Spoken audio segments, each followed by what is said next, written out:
ผลบล็อกผลยังขึ้นให้เรียบร้อยแล้วเนาะตอนนี้นี่ก็คือผลสดที่ขึ้น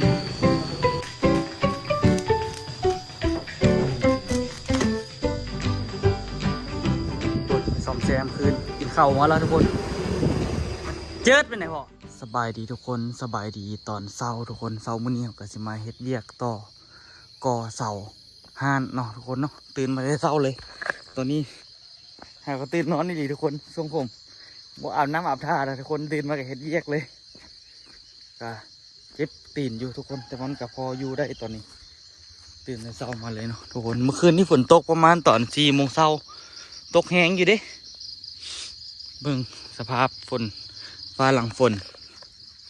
หมอกคลุ้มงามบรรยากาศเย็นสบายดีเลย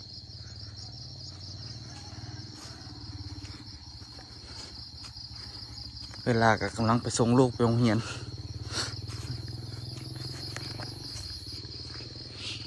ย่างไปห้านทุกคนย่างทางลัดเนาะที่จริงกับไปทางห้านนั่นแหละแต่ว่ามื้อนี้พาทุกคนมาเบิ่งอันนี้ซื้ออันนี้เขาเจ้ากับกำลังเห็นห้านกันทุกคนเห็นบ่เขาเจ้าตั้งเสาละเขาเจ้าสิทุบมืดเขาเจ้าเฮ็ดห้านคือกันเริ่มจะเป็นซุ้มซนห้านขายเครื่องได้ทุกคนแถวนี้แต่ห้านตัวย่อยนี่ถือว่าใหญ่ละใหญ่กว่า ใหญ่หลายเลยแหละเนาะ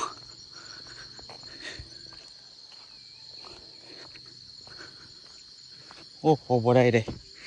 ห้านเขาเจ้าทุบโตนทุบฝาตัวนั้นแหละเฮ็ดห้านไปโอ้ก็ได้หลายเติบเลยนะทุกคนเขาเจ้าไล่มาดีละเขาเจ้าเฮ็ดห้านขายเสื้อผ้าเลยบ่นี่ยินบาดินี่ตัวย่อยเฮ็ดห้านขายเครื่องก่อสร้างกับขายของขายเครื่องแห้งเนาะก่อแต่ฝาทุกคนมื้อนี้แจ่มเลยบรรยากาศ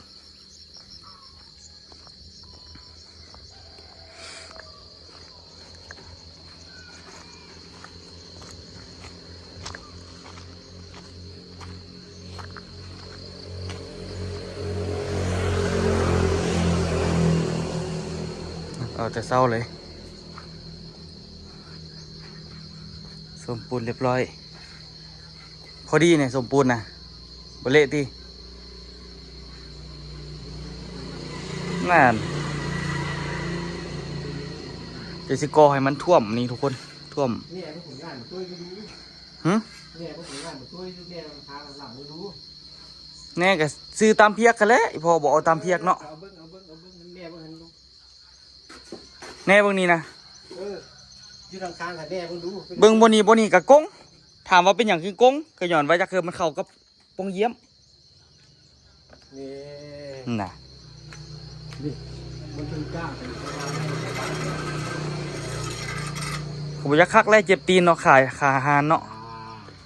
ขาเดียงเนาะยี่ห้อบอกเลยเขาว่ามันจุ่มกว่าอึกหรือมันโก้งต้องระวังที่สุดขาเดียงผมกระยามันผมเด็กดำหน่อย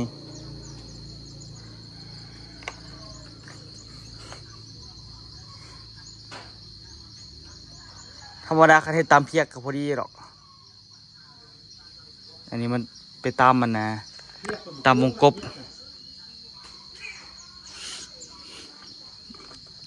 นี่อัน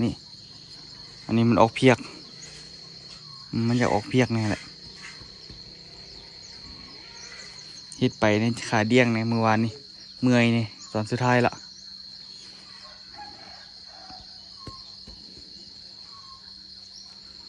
กะกงอยู่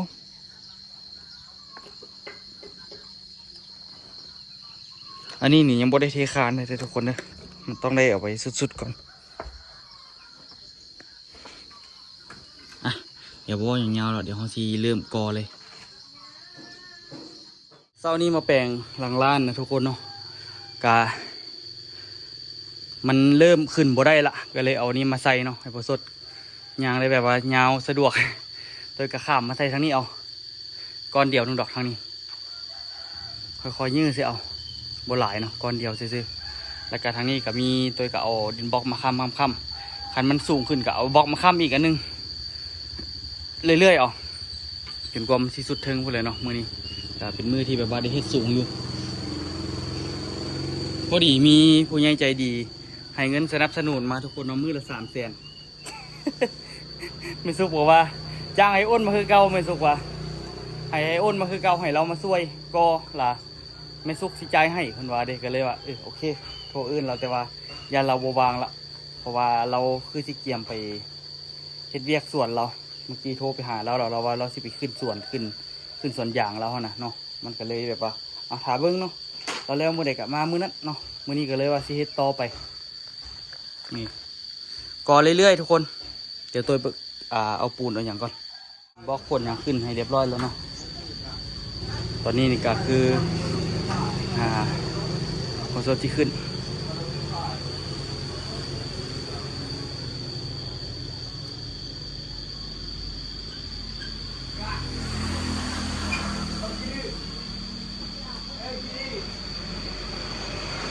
โอเคได้อยู่นะทุกคนตอนนี้ก็ได้บอลขึ้นเรียบร้อยละบอลกอกะน่าจะโอเคเนาะแต่ตัวโยยังเป็นตอนนี้อยู่ตัวก็สิเริ่มใส่ตัวนี้ก็ได้ป่ะนี่หวังว่ามันสิบหักเนาะ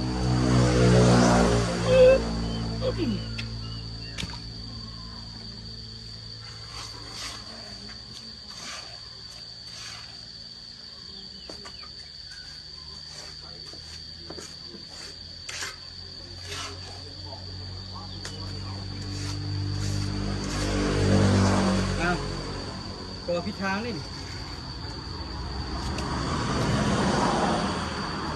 มันต้องเริ่มจากด้านนี้ก่อนเพราะว่าด้านนี้เป็นด้านน้อยด้านนี้เป็นบล็อกน้อยเนาะมันต้องเริ่มจากด้านนี้ก่อนอีกบุดนกันแล้วทุกคนเลย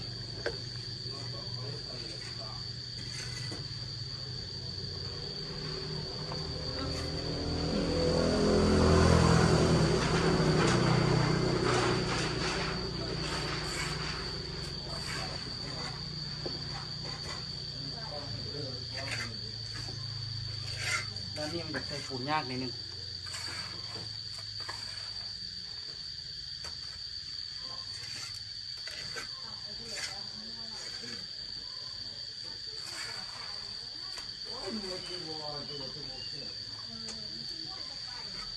แล้วมันกับใครบล็อกพวกนี้มันแห้งแล้วมันเอื่อยเลยล่ะมันบ่คือแต่ละมือมัน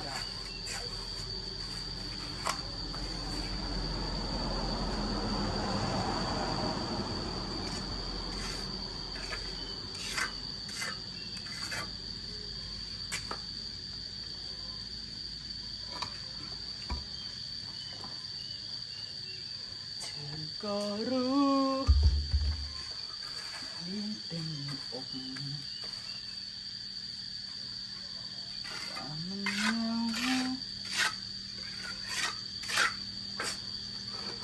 สักเท่าไร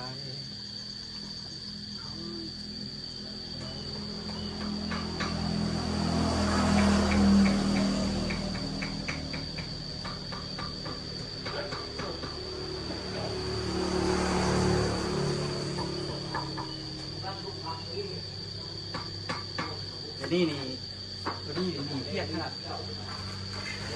ก้อนนี้ก้อนเดียว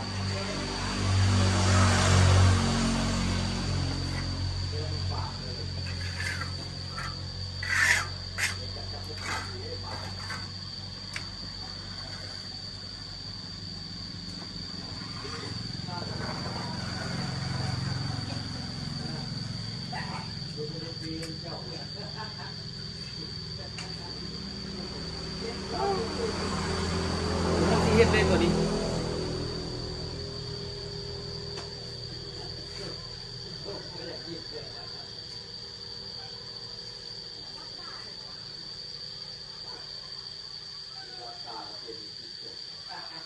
เฮ็ดได้พออันนี้มันกงนี่เฮ็ดได้แล้ว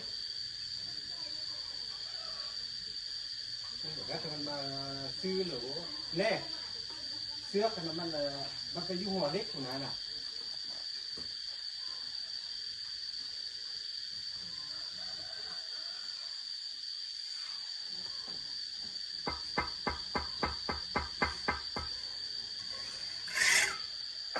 เอากระดาษ ยักษ์มันซื้อหรือ บุกหมักยาบุกบุกเทียบกัน เอาเสื้อบ้านนี่แหละมันบุเป๊ะนะเสื้อบ้านกงเยี่ยมเลยนะ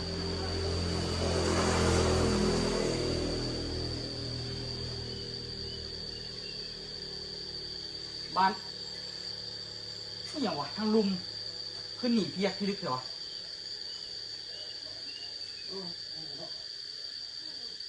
วะงง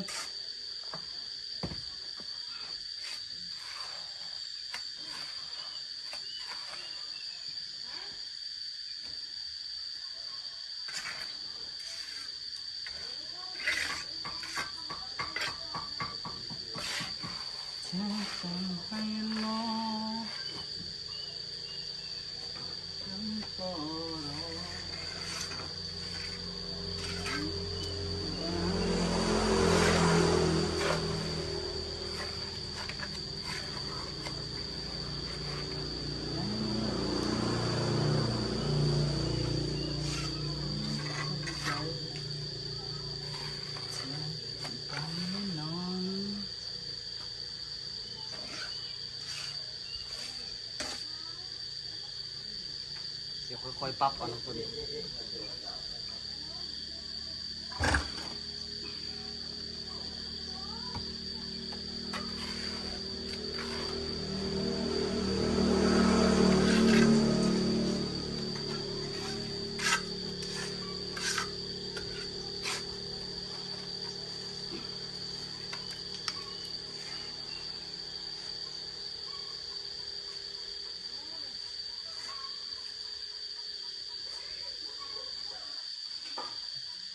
โกงจะตัวเดียวนี่ซะ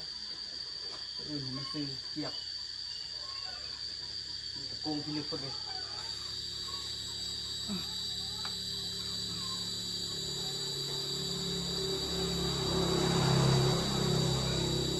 โอ้ผมไม่หยอดไม่หยอดโอ้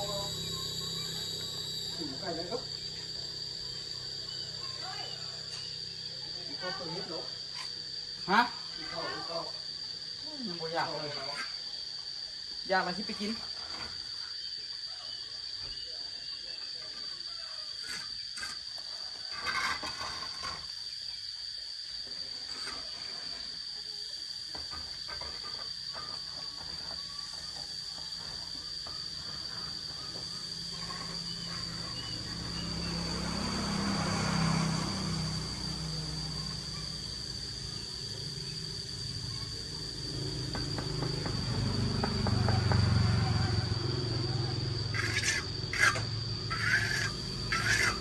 อันนี้ปั๊บของมันให้ไหลเติมไปก่อน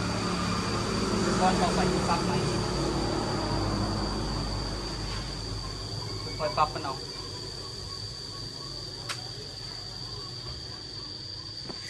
ช่วงนี้นี่กออย่างเดียวใกล้สิจำใกล้สิได้เทคานแล้วทุกคนอันนี้ให้กันแต่ว่าถ้าเบิ่งก่อนนะทุกคนเนาะมันเสียจังไดเพราะว่าตัวนี้นี่มันเหลือแต่ไหนนึงมันต้องได้ตัดบล็อกเบาะเลยจังไดตัวก็บ่มั่นใจที่กันเนาะแล้วจึงหาวิธีแก้เอาไหมตอนนี้ก็คือผสมปูนใหม่ก่อนปูนมืดทุกคนมืดเกี้ยตัวที่ผสมเป่าหนึงเลยแล้วพอเนาะมีสัญญาณเลย อ่ะทุกคนเดี๋ยวตัวที่เริ่มผสมปูนใหม่เนาะมากอก็ได้เพิ่มอีกจากแถวอะได้เพิ่ม2 แถว เล็กยืดเลยเด็ก เล็กยัง เล็กหมดโยกนี่ โอเค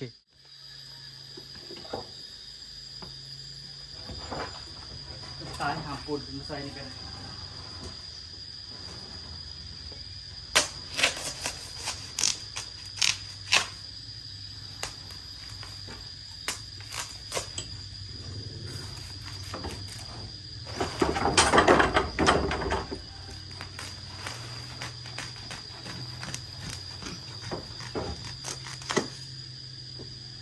จุ่มกูบ่ได้มันหัก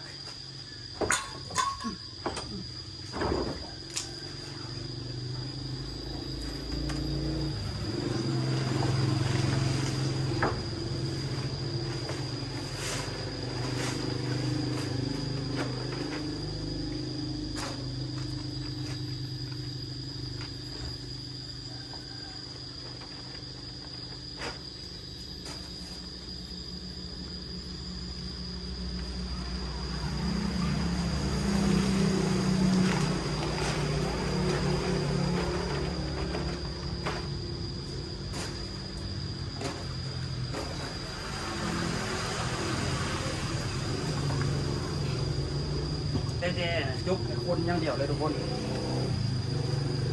ใช้วิธีนี้มาที่ติดผสมเท่าละครึ่งเป่าดีละ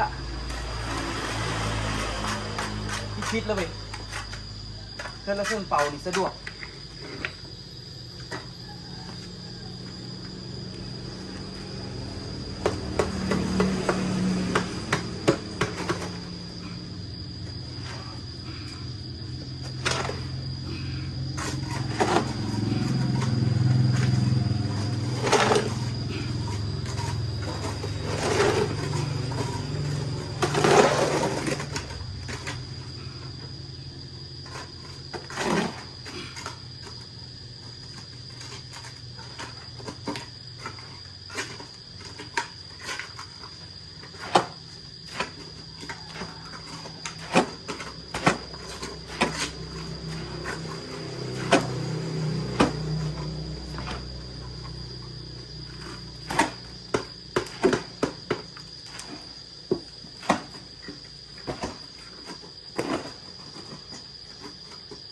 ผสมอยู่พื้นก่อนกะตรงนี้หมองผสมละได้วิธีนี่แหละ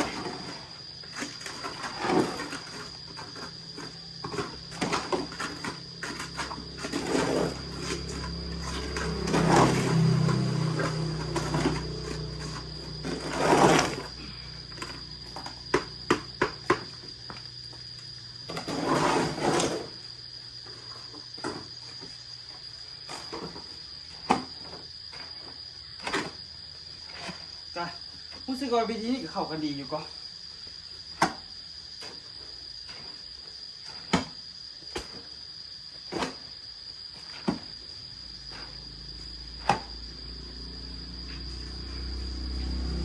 คนจะ3 รอบ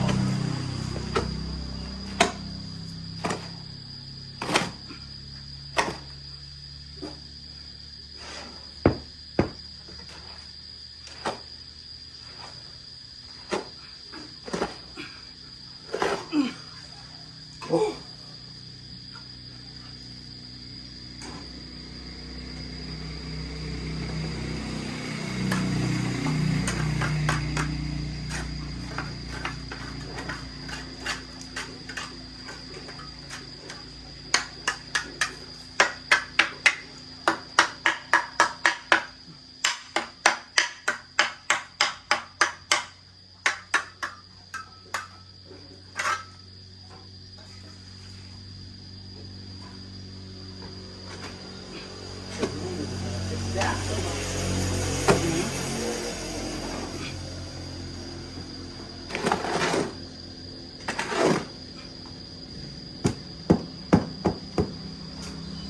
ขอบสุดท้าย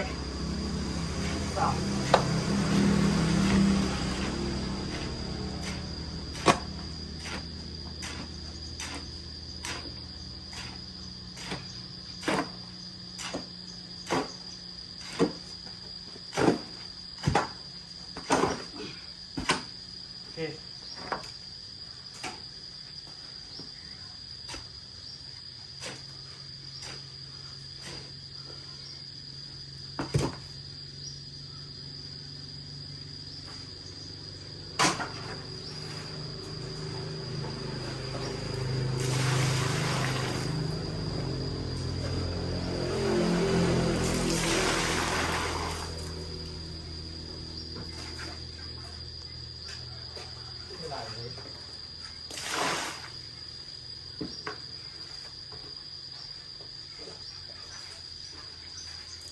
กินปลาไว้มันทุกคน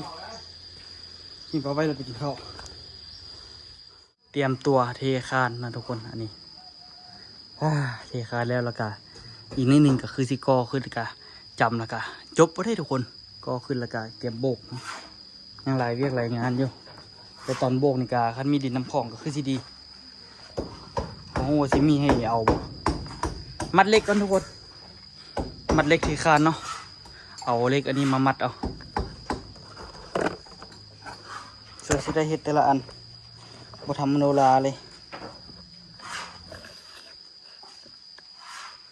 ถ่ายทางนี้ก็ย้อนแสงนั่นก็ย้อน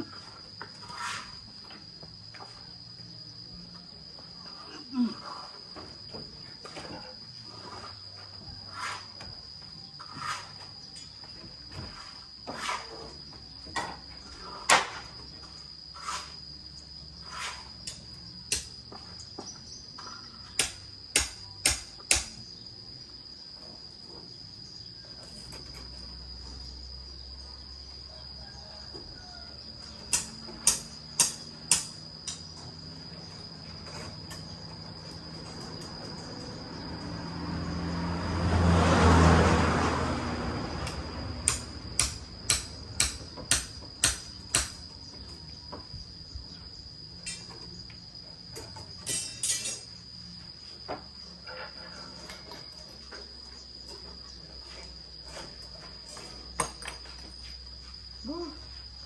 อย่างเงี้ยเต้น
หมัดแล้ว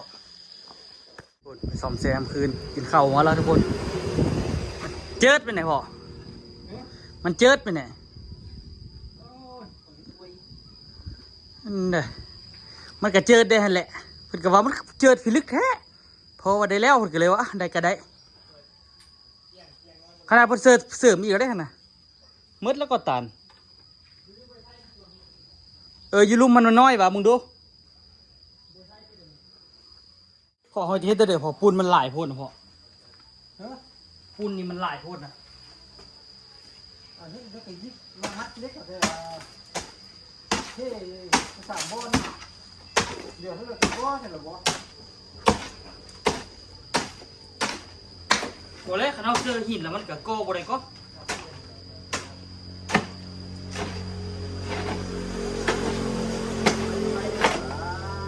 ฮะไฟเครื่องนึงว่ะมันจะดีกะ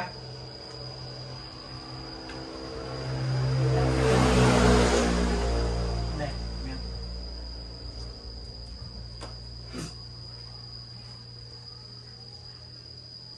บอกไหม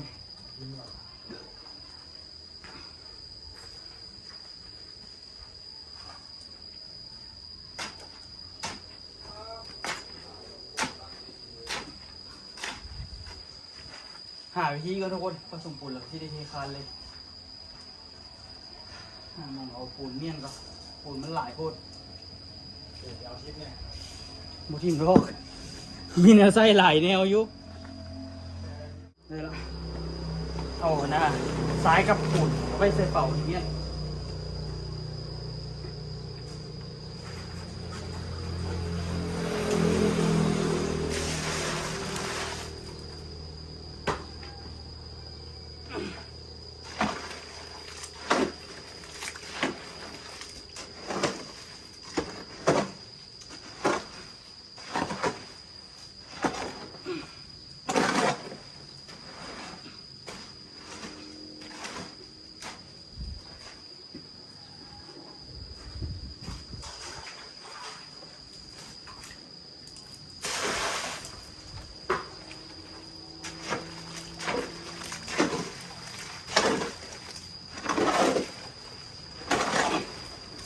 คานนี่แล้วเลยกันไปได้หลาย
ดินไม่ดุดแล้วมันเป็นก้อนหมดแล้วทุกคน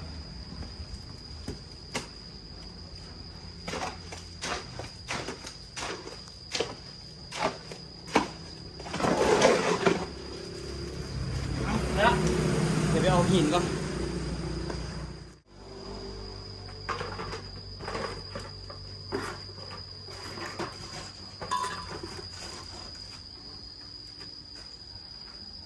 นี่ก็ไปทำเงินจึ๊กตลอด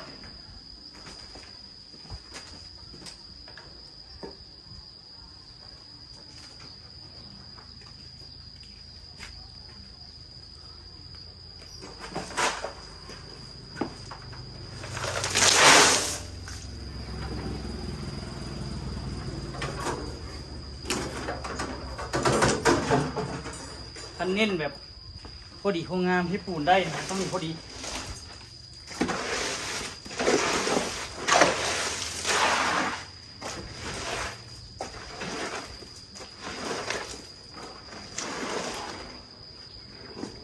มื่อนี้ก็คือจิมีแต่เทคานก่อน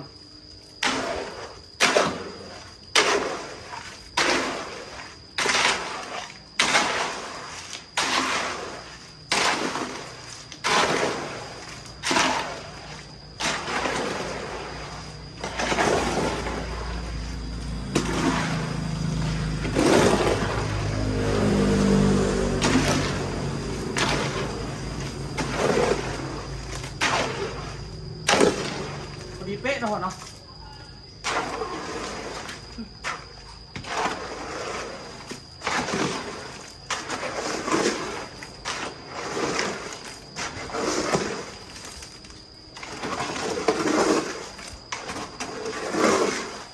เอาแจมฮู้เมื่อย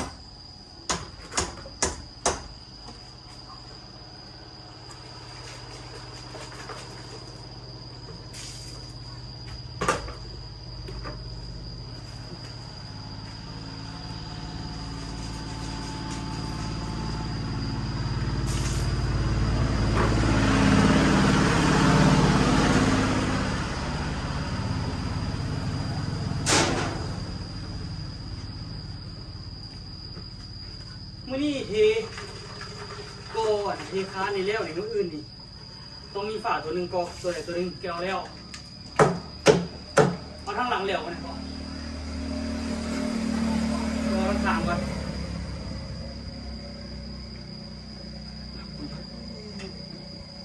ตัวจะออกฮะ ของนอนดี กะกอทั้งออมในมืดก้อนของนอนที่ว่าน้ำหลัง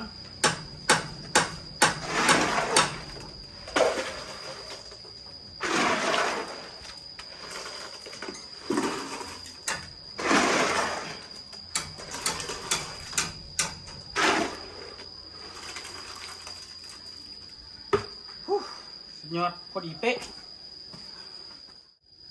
เส้นทางนี้อีกยาวไกล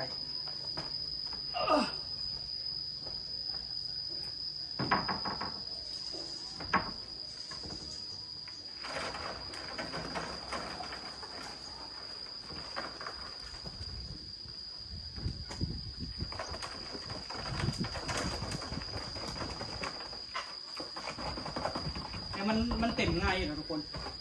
อันนี้มันคานน้อยเนาะ มันก็คือคานใหญ่แป๊บเดียวมันก็เต็มละโอ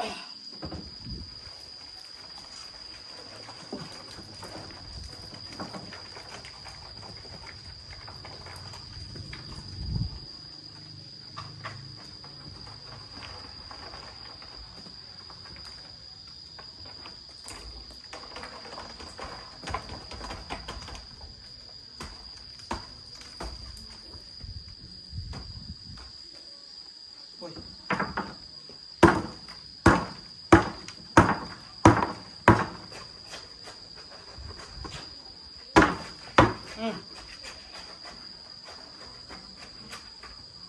เดี๋ยวผมสดยอกเธอก็ไปเอาปูนเริ่ม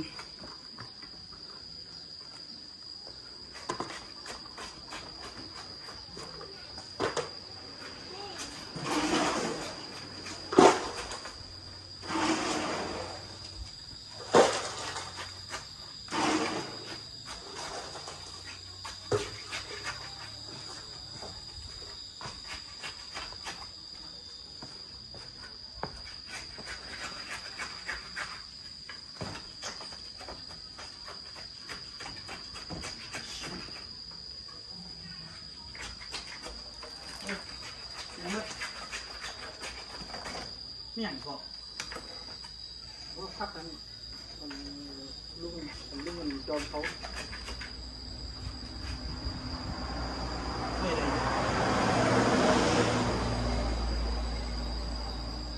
โอ้ยก็พูดกับเขาพูดเลยว่า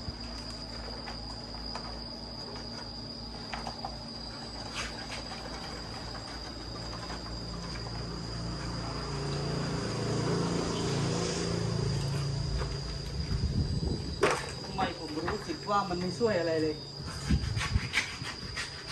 โอ้ยพออีกปีออกปี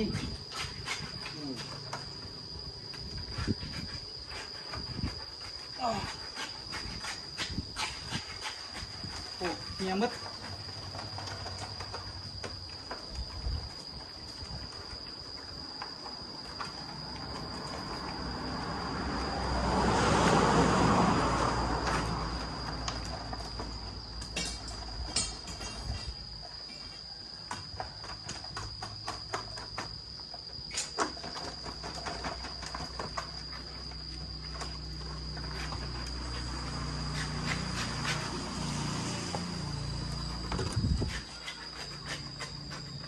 นี่ใส่เต็มเรียบร้อยแล้วทุกคนเห็นปะสวดละเดี๋ยวให้พอสดเกียร์มันพอสดกำลังเคลียร์มันเพียงเนาะแล้วก็ตัวซีขึ้นไปมัดเหล็กตัวนี้ไว้มื้อนี้เทจนสุดนี่แหละทุกคนเนาะเอาไว้เจอกันคลิปหน้าเด้อทุกคนเด้อว่าสิจังไหนต่อแต่ว่าตัวซีเทต่อก่อนแล้วก็บางทีก็สิทายตอนท้ายทุกคนเบิ่งเนาะว่าเทแล้วลีสุดท้ายสิจังไหนต่อเนาะทุกคนถือว่าใกล้เต็มทีแล้วตอนนี้เทคานตัวนี้แล้วก็โอ้ยเวียกนักๆนี่ก็ยังเหลือโบกทุกคนหนักๆอยู่ไว้เจอกันคลิปหน้าทุกคน